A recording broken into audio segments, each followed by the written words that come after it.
The sun was melting into the horizon when the old veteran first heard the sound, an irregular, broken sputter of a motorcycle engine fighting for its last breath. Tom Walker, a war-worn veteran living alone on the edge of a dusty ranch road, paused his work and listened closer. The wind carried a faint metallic crash, followed by silence so heavy it pressed on his chest. His instincts, trained years ago on foreign soil, kicked in. Something was wrong, and someone out there needed help. If you believe kindness and second chances can change someone's life, please like, comment, share, and subscribe. It truly helps us bring more stories like this to you. Tom grabbed the only full bottle of water he had left and limped down the road. Life hadn't been kind to him. His military pension barely covered his food. His house roof leaked every time it rained. His clothes were patched. His heart carried more wounds than his body ever could.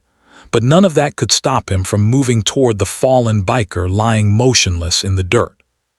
When Tom reached him, the younger man looked barely conscious, his breathing shallow, his face streaked with blood and dust. The motorcycle lay twisted beside him, its chrome bent like snapped bones. Tom knelt, ignoring the crack in his own knee. He lifted the biker's head, offering the bottle of water. The man's trembling hands closed weakly around it, eyes glazed with pain and fear. Tom didn't know who he was, didn't know what trouble he carried, didn't care. In that moment, he was simply a human being fighting to stay alive. Tom stayed with him until help arrived. Hours later, long after the sun had disappeared and the air had turned cold enough to rattle bones.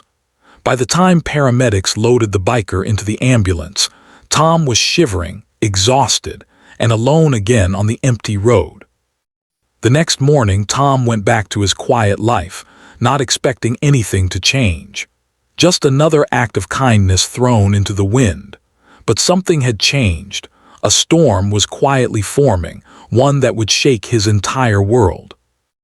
Days passed. Tom continued helping his neighbors fix fences for a few dollars, gathering tin cans to trade for coins, and patching up his old pickup that coughed more than it ran. Nights were the hardest.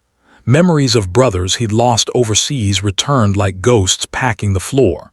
He had saved many strangers once, lost many he couldn't protect, and carried the weight of all those stories alone.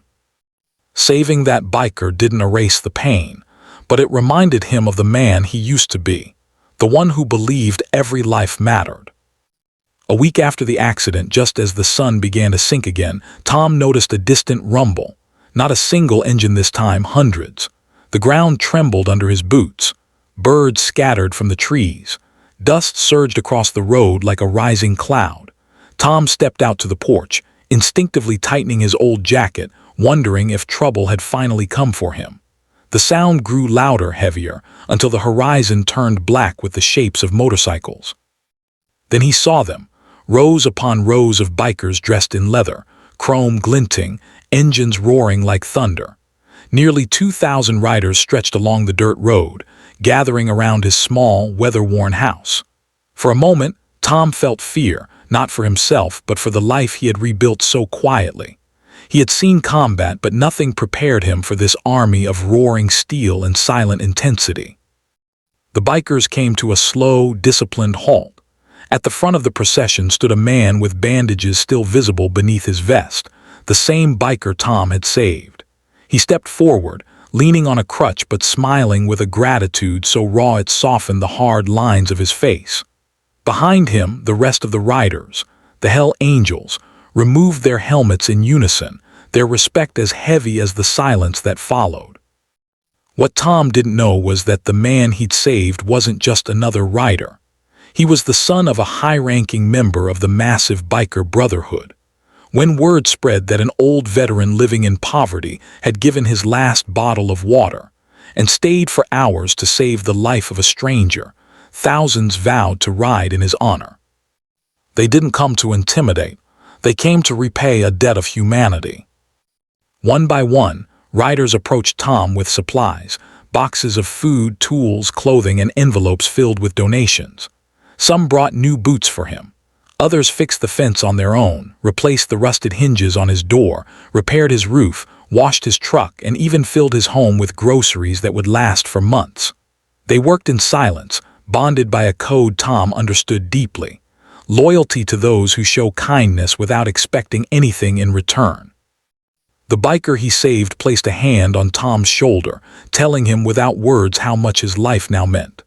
For the first time in years, Tom felt seen, valued, and surrounded by family, not by blood but by choice.